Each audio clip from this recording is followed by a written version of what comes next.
네, 안녕하세요. 저는 스포츠 매칭 플랫폼인 매치어스의 발표를 맡게 된 체리보이즈의 체리입니다. 발표 순서는 팀원 소개, 서비스 개요, 서비스 시연, 구현 내용, 마지막으로 느낀 점을 말씀드리면서 진행을 하도록 하겠습니다. 먼저 팀원 소개입니다. 백엔드는 사무엘과 호세 두 분께서 개발을 맡아서 진행을 해주셨습니다. 프론트에서는 저와 쭝, 시즈 용스톤이 맡아서 개발을 진행했습니다. 다음으로 서비스 개요에 대해서 말씀을 드리도록 하겠습니다. 생활체육을 좋아하시는 분들이라면 개인뿐만 아니라 스스로 팀에 소속되어서 혹은 팀을 만들어서 운동을 즐거운 경험이 많으실 겁니다. 만약 팀 대 팀 경기를 하기 위해서라면 당연히 상대팀이 필요합니다. 이 경우 주로 경기 경험이 있는 팀을 구하거나 지인을 통해서 상대팀을 구하거나 매칭 게시판과 같은 서비스를 이용해서 상대를 구할 수 있습니다. 이때 앞선 두 가지의 경우는 만날 수 있는 상대팀의 폭이 좁다는 단점이 있습니다.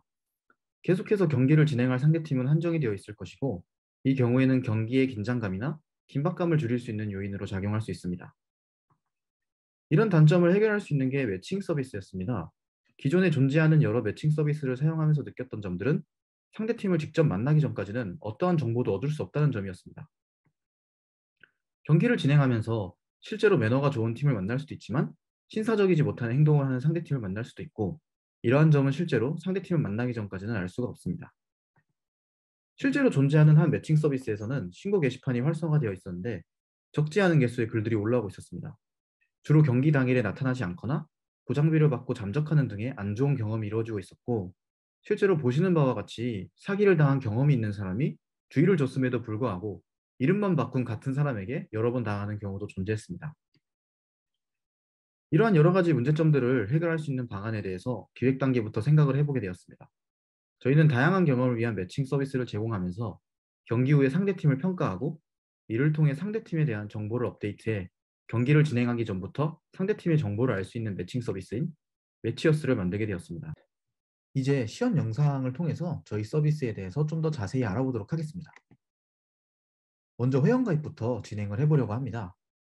보시는 바와 같이 모든 폼에 걸쳐서 밸리데이션이 진행되어 있기 때문에 검증되지 않은 폼에서는 빨간색 테두리 인풋을 볼 수 있습니다. 특히 닉네임과 이메일 같은 경우는 중복 확인 로직을 한 번 더 거쳐야만 밸리데이션이 완성됩니다. 비밀번호는 10글자 이상, 16자 이하여야 하고 특수문자나 대문자, 소문자를 모두 포함하도록 만들었습니다. 이후 성별과 연령대, 그리고 종목을 선택해서 회원가입이 정상적으로 완료됐다는 모달과 함께 로그인 페이지로 리다이렉트 되게 됐습니다. 이제 로그인을 진행을 하면 메인 페이지로 넘어오고 여러 가지 서비스들이 존재하는 것을 확인할 수 있습니다. 먼저 개인정보 페이지로 가서 수정 버튼을 통해 개인정보를 수정을 해보도록 하겠습니다. 보시는 바와 같이 미리 개인정보가 상태로 저장되어서 값으로 보여지고 있습니다. 이때 닉네임과 자기소개를 수정한 후에 메인 페이지로 돌아가 보면 닉네임이 정상적으로 바뀐 것을 확인할 수 있습니다. 이제 한번 팀을 만들어 보도록 하겠습니다. 현재는 기본 로고로 되어 있지만 파일 선택을 통해 이미지를 업로드하는 것이 가능합니다. 팀 이름의 경우 중복 검사가 필요합니다. 팀 설명과 종목, 그리고 연령대를 입력한 후 팀을 만들면 성공적으로 팀이 만들어진 것을 볼 수 있습니다.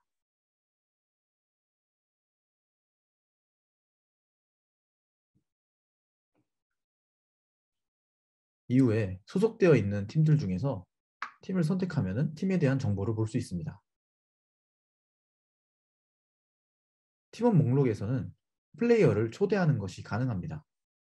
보시는 것과 같이 이메일 형식으로 플레이어를 초대할 수 있습니다.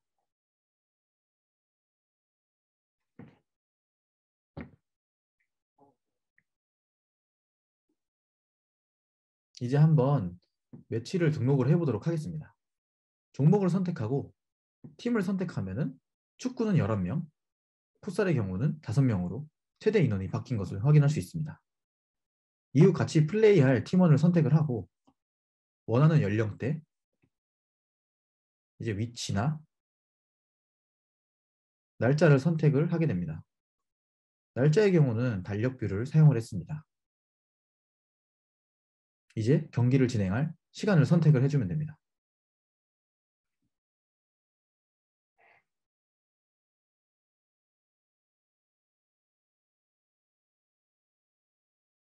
이후에 구장비로 알 수 있는 참가비를 선택하고 매치에 대한 상세 정보를 등록을 하게 되면은 성공적으로 매칭이 등록되고 등록된 매칭 정보를 확인할 수 있습니다. 이제는 용병을 한번 등록을 해보도록 하겠습니다. 만약에 팀원이 비어 있는 경우에 원하는 수만큼의 용병을 구해서 진행할 수 있도록 만드는 서비스입니다.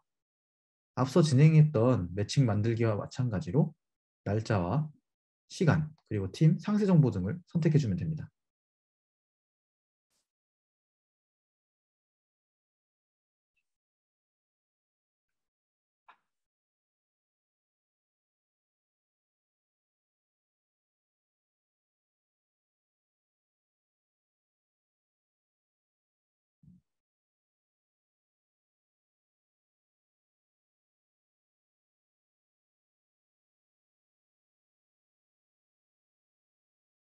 이후 용병 구인글이 완성되면은 제일 상단에 용병 구인글이 성공적으로 나와 있는 것을 확인할 수 있습니다.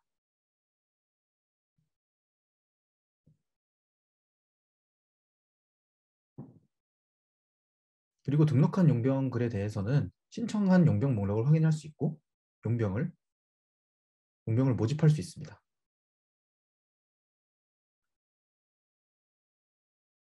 또한 마찬가지로 성공적으로 용병을 신청하는 것 또한 가능합니다.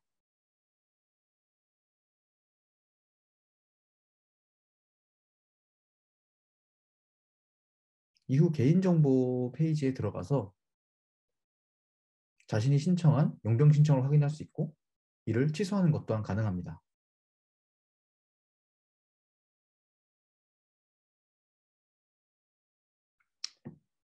개인정보의 최근 경기를 통해서 이때까지 진행했던 경기 정보를 확인할 수 있습니다. 팀 페이지에서도 마찬가지로 매칭 전의 경기를 확인할 수 있습니다. 클릭 시에 매칭 전 경기를 확인할 수 있고 자신이 만든 매칭에 대해서 원하는 팀과 매칭을 진행할 수 있습니다. 이처럼 팀을 선택해서 매칭 신청을 받아들이면 성공적으로 매칭이 진행되는 것을 확인할 수 있습니다.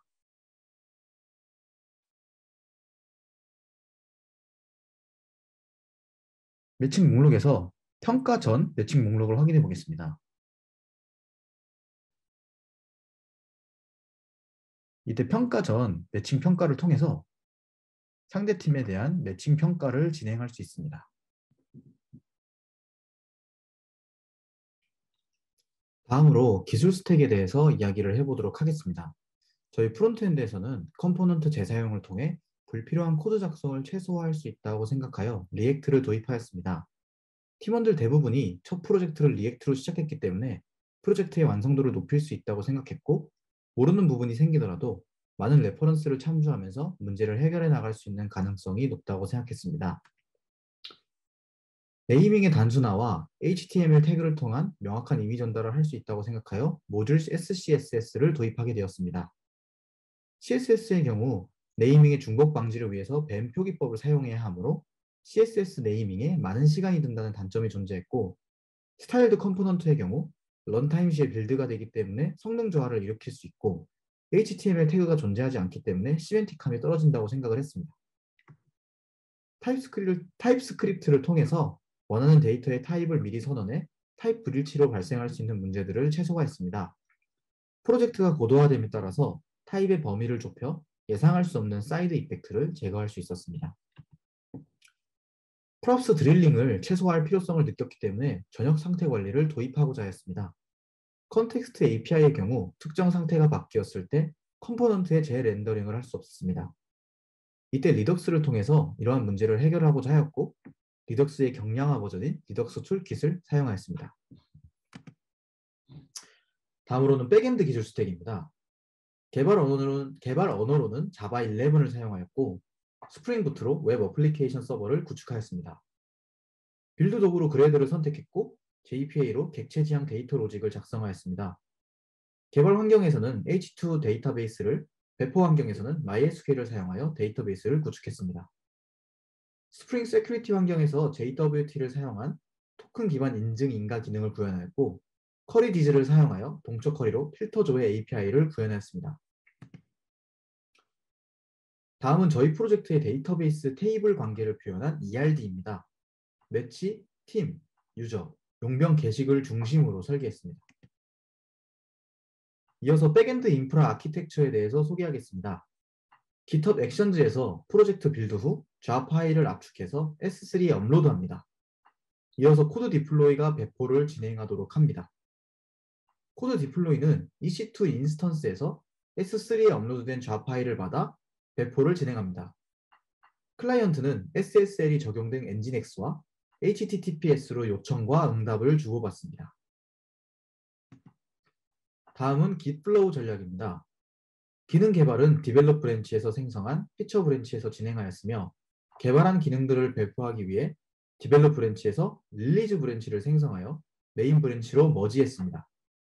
만약 급히 해결이 필요한 버그가 발견된다면 메인 브랜치로부터 핫픽스 브랜치를 생성하여 수정 후에 반영했습니다. 최종 배포는 메인 브랜치에서 진행하였습니다.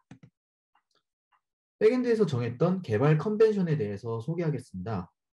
먼저 Git 훅과 허스키를 적용하여 정해놓은 커밋 컨벤션을 지킬 수 있도록 강제하였습니다. 구글 자바 코드 스타일을 기반으로 커스텀한 코드 스타일을 개발 환경에 적용하여 개발을 하였고, 최종적으로는 코드 리뷰를 통해서 통일성을 유지할 수 있도록 노력하였습니다. API 문서화의 경우는 설계와 기획 단계에서는 깃북을 사용하여 API를 문서화하였습니다. 하지만 사용하는 데 있어서 지속적으로 변경 사항을 최신화시켜야 한다는 비용이 발생했고, 코드와 불일치하는 경우도 있었습니다. 구현 단계에서는 스웨거를 도입하여 API를 자동 문서화하였고, 이러한 문제를 해결하여 클라이언트와 소통할 수 있었습니다. 문서 정리의 경우 프로젝트 진행에 있어서 공유해야 할 공지나 회고록 또는 기획, 설계에서 나온 자료들을 노션을 사용하여 문서화하였습니다. 저희 팀은 처음 스프린트를 시작한 후 평일 오후 1시에 스크럼 회의를 하고 9시에 이슈 공유와 회고를 위한 엔딩 스크럼을 진행하였습니다. 두 번의 스프린트를 진행한 후 회고를 냈을 때 프론트와 백엔드 간에 서로 일정 파악이 어려웠고, 스크럼 회의를 하는데 시간적 부담이 있다는 의견이 나왔습니다. 또한 스프린트 목표치가 미완료되어서 다음 스프린트로 밀리는 문제가 생겼습니다. 이를 해결하기 위해서 다음 스프린트부터 지라 이슈 등록 시 소요 시간을 설정하기로 하여 업무에 대한 시간 효율과 책임감을 가지기로 했습니다. 그리고 동일 도메인을 맡은 프론트 2명과 백엔드 1명의 페어를 형성하여 페어 단위로 일정을 공유하고 작은 이슈를 해결하였습니다. 페어 단위로 소통을 함으로써 매일 진행하였던 스크럼 회의를 스프린트 회고로 대체할 수 있었고, 회고에서는 구형 코드를 직접 시연함으로써 현재 상황과 업무를 이해하는 데 큰 도움이 됐습니다. 다음으로는 마지막인 프로젝트를 마무리하며 느낀 점을 말씀드리도록 하겠습니다. 백엔드 분들의 경우 구현을 하다 보니 기획 단계에서 목표하였던 기능이 기관과 가능한 업무량에 비해 많다 보니 테스트 코드와 많은 엣지 케이스들을 해결하지 못하였던 부분이 아쉬웠다고 합니다. 하지만 일정에 맞춰서 목표로 하였던 필수 기능은 전부 구현하였다는 점과 프론트엔드와 협업하여 하나의 서비스를 만드는 경험을 할 수 있어서 좋았다고 합니다. 프론트엔드의 경우 프론트엔드끼리 건강한 충돌을 경험할 수 있었던 협업 프로젝트였다고 생각합니다. 개발자의 수만큼 다양한 개성이 있다는 것을 알게 됐고, 의견 갈등이 일어났을 때 한쪽이 틀린 의견 없이 양측 의견이 전부 옳다고 느껴져 조심스러웠습니다.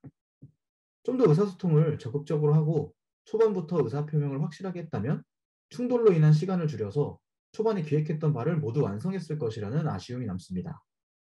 이런 갈등과 아쉬움을 배우고 다음 기회에는 조금 더 성장한 모습을 보일 수 있을 것 같아 보다 많은 것을 배웠던 프로젝트라고 느꼈던 것 같습니다.